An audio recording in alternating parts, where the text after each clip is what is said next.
teksa policia ka apeluar për kujdes dhe bashkëpunim. Por si është gjendja aktualisht në Nerodime dhe a është lokalizuar i gjithë zjarri? Më shumë detaje do në jep kolegi jonë Qiresa Hasani me cilin lidhëm e tani drejt prezidenti. Qiresa, përshëndetje nga studia Klan Kosovës. Mirë mbrëma Shkodran, mirë mbrëma për gjithë shikuesit e Klan Kosova. Para disa orëve një zjarr i madh ka përfshirë malet e fshatit Nerodime të komunës së Ferizajt, zjarri i cili ka përfshirë një territor bejaqi të madh të këtij fshati.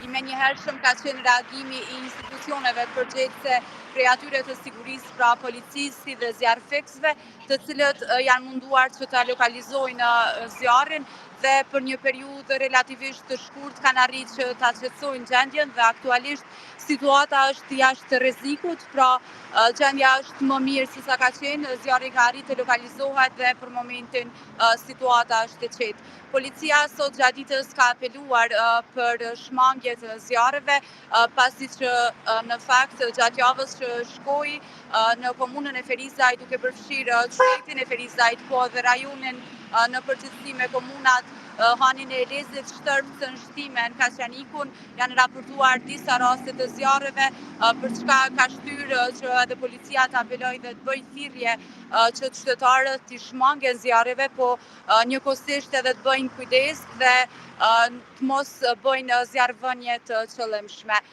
Lidhur me këtë, policia ka paralajmëruar se do të jetë e pa kompromis për gjithë ata persona të cilët bëjnë zjarrvënie të qëllimshme, duke thënë se ata do të ndjeken penalisht dhe se dënimi nuk do të jetë edhe i vogël. Për momentin në gjithë shtetin e Ferizajt edhe sot gjatë ditës nuk ka pasur raste të tjera për çka është dashur të reagojnë institucionet, i vetëm pra ka qenë rasti i Nerodimes, për çka shpresoj që të jetë i fundit dhe të mos ndodhë jo vetëm Ferizaj, po gjithashtu në gjithë territorin e Republikës Kosovës. A dihen si themi, a dihet kush është shkaktari i këtij zjarri dhe mos ka ndonjë të dyshuar ose të arrestuar apo ende nuk kanë treguar institucionet e sigurisë?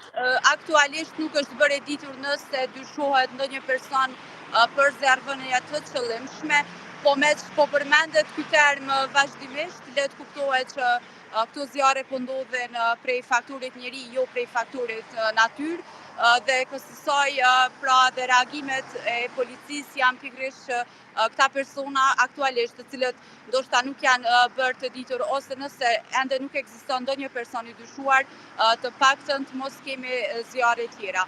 Për momentin pra nuk ka ndonjë person të dyshuar ose në fakt nuk sipas hetimeve fillestare për këtë raste nuk është bërë e ditur që dyshohet se krejt zjarret po ndodhen prej dikujt apo ndonjë edhe grupe, se këto raste mund të ndodhin edhe prej grupeve të caktuara, pra jo vetëm prej ndonjë qytetari.